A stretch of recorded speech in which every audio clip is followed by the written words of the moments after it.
कानी बहू। किशोरी लाल जी के बेटे राघव की शादी की बात जगह जगह चल रही थी, लेकिन किशोरी लाल जी को कोई लड़की पसंद ही नहीं आती थी। और उसकी एक ही वजह थी, किशोरी लाल जी का लालची होना। उनको लड़की वालों से मोटा दहेज चाहिए था और इसी चक्कर में एक दिन वो एक बहुत पैसे वाले के घर अपने बेटे का रिश्ता लेकर पहुंचे। उस आदमी का नाम था ओम प्रकाश। देखिए किशोरी लाल जी, मेरी एक ही बेटी है और मेरी सारी संपत्ति जायदाद सब कुछ मेरी बेटी नैना का ही है। पापा, नाम से लगता है बहुत खूबसूरत होगी। कितना अच्छा नाम है ना, नैना। ओ, वैसे बात तो सही है आपकी। अब इतना पैसा है, जमीन जायदाद है, इकलौती बेटी, आप भी क्या करेंगे? सब कुछ उसे ही देंगे ना। बिल्कुल ठीक पहचाना आपने। बस बेटी की शादी और सारी जायदाद उसके नाम। पापा, बिना देखे हाँ कर दीजिए ना। इतना अच्छा रिश्ता फिर कहाँ मिलेगा? माला माल हो जाएंगे हम। मैं अपनी बेटी को बुलाता हूँ। अरे नहीं नहीं नहीं नहीं, आपकी बेटी का नाम नैना है, सुनकर ही लगता है बहुत सुंदर होगी।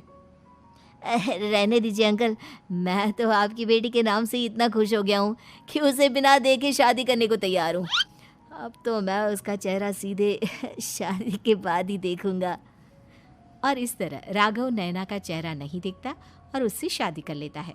शादी के बाद अपनी सुहाग रात पर जब राघव नैना का घूंघट उठाकर देखता है तो नैना की आंखें बंद थी। कितने खूबसूरत हो तुम नैना, जरा अपनी आंखें खोलकर मेरी तरफ देखो तो सही। नहीं, मुझे शर्म आती है। अरे, मैंने तुम्हें शादी से पहले भी नहीं देखा, और अब अगर तुम आंखें खोलकर मुझे देखोगी भी नहीं तो मुझे अच्छा कैसे लगेगा?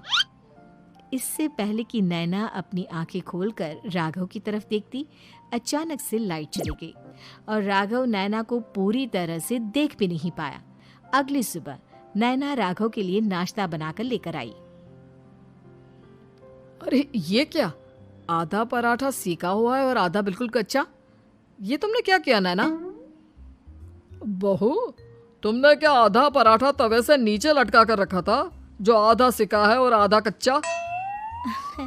मुझे जितना दिखेगा उतना ही तो सीखूंगी ना पापा जी। जहाँ जहाँ मुझे नजर आ रहा था वहाँ मैंने सीख लिया, जहाँ जहाँ नहीं दिखा वहाँ कच्चा रह गया होगा। इसका क्या मतलब है? ये कैसा मजाक कर रही है तुम?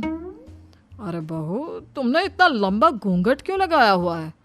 देखो, हमारे घर में बहुओं को बेटी की तरह रखा जाता है, और फिर तुम तो इतना सारा माल लेकर आई हो। देखो, ये घूंघट डालकर रखने की कोई ज़रूरत नहीं है। हाँ नैना, पापा जी ठीक कह रहे हैं, तुम तो आराम से रहो, अपना ही घर समझो।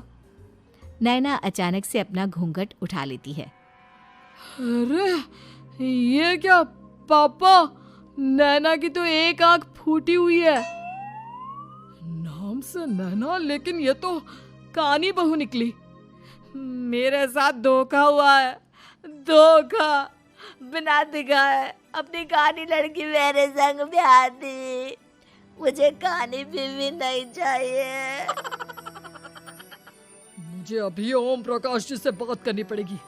आखिर उन्होंने मेरे साथ ऐसा किया क्यों? अरे, आप लोगों ने ही तो पापा से कहा था कि आप लोग शादी से पहले मुझे देखना नहीं चाहते। अब मेरे पापा पर क्यों इल्जाम लगा रहे हैं?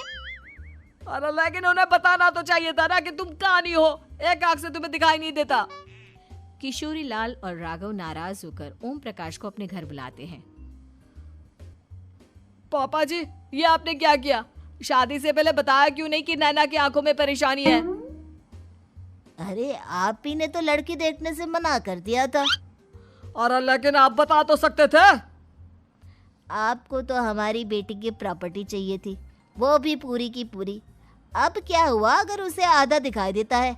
प्रॉपर्टी तो आपको पूरी मिल गई ना। अरे ये क्या बात हुई? मेरी शादी प्रॉपर्टी से नहीं, आपकी बेटी से हुई है। अब ये तो पहले सोचना चाहिए था, तब तो मेरी प्रॉपर्टी देखकर तुम्हारी जुबान लप लपा रही थी।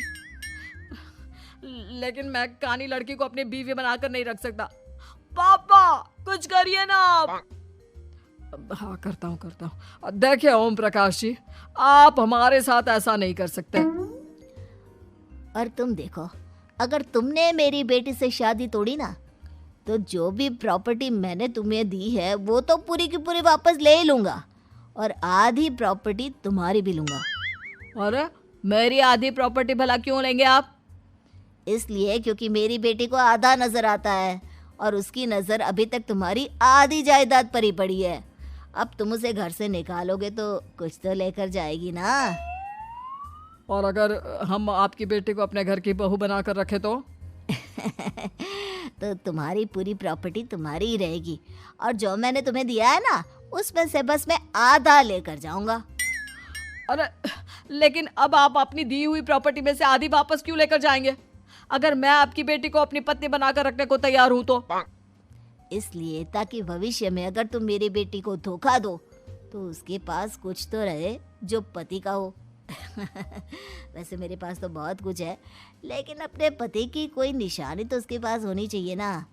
अब अगर तुमने मेरी बेटी को कहानी कहा तो तुम्हें प्रॉपर्टी भी कहानी ही मिलेगी, पूरी नहीं। जमाए राजा। किशोरी लाल और राघव समझ चुके थे कि वो बुरी तरह फंस चुके हैं और अब उनके पास वहां से निकलने का कोई चारा नहीं है। अब समझ में आया ना, लालच बुरी बला होती है। एक तो तुम्हें प्रॉपर्टी मिली, ऊपर से बीवी मिली, उसमें तुम्हें नखरे भी दिखाने हैं। आए बड़े, चुपचाप बैठो दोनों। कुछ दिनों के बाद नैना राघव की कार लेकर बाजार घूमने निकलती है और जब कार लेकर वापस आती है, ये क्या? एक तरफ से मेरी गाड़ी पूरी खराब हो चुकी है।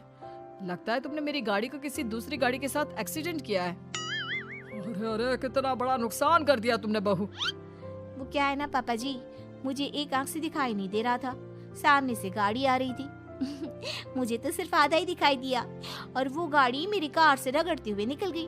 अब मैं क्या करूं बताओ? आप इसे ठीक कराने के पैसे कौन देगा? तुम्हारे पापा? तुमने मुझसे इस तरह से बात की? अभी रुको। नैना राघव की शिकायत ओम प्रकाश को कर देती है। देखो राघव, अब जो मेरी आधी प्रॉपर्टी तुम्हारे पास थी ना, उसमें से आधी और मैं लेकर जाऊंगा, क्योंकि तुमने मेरी बेटी को डांटा। अरे नहीं नहीं पापा जी, गलती हो गई, माफ कर दो। गलती की तो कोई गुंजाइश ही नहीं। अगली बार मेरी बेटी को डांटा तो बची हुई आधी में से आधी और ले जाऊंगा। लालच के चक्कर में हम दोनों ने बहुत बड़ी गलती कर दी बेटा। एक तो तुम्हें कानी बहू मिली और ऊपर से जो माल मिला वो भी काना। इस तरह राघव की हर एक गलती पर ओम प्रकाश उसकी प्रॉपर्टी का आधा आधा हिस्सा लेकर अपना सारा माल वापस ले गया और राघव को कानी बीवी से काम चलाना पड़ा। भाई लालच वाकई में बुरी बला है।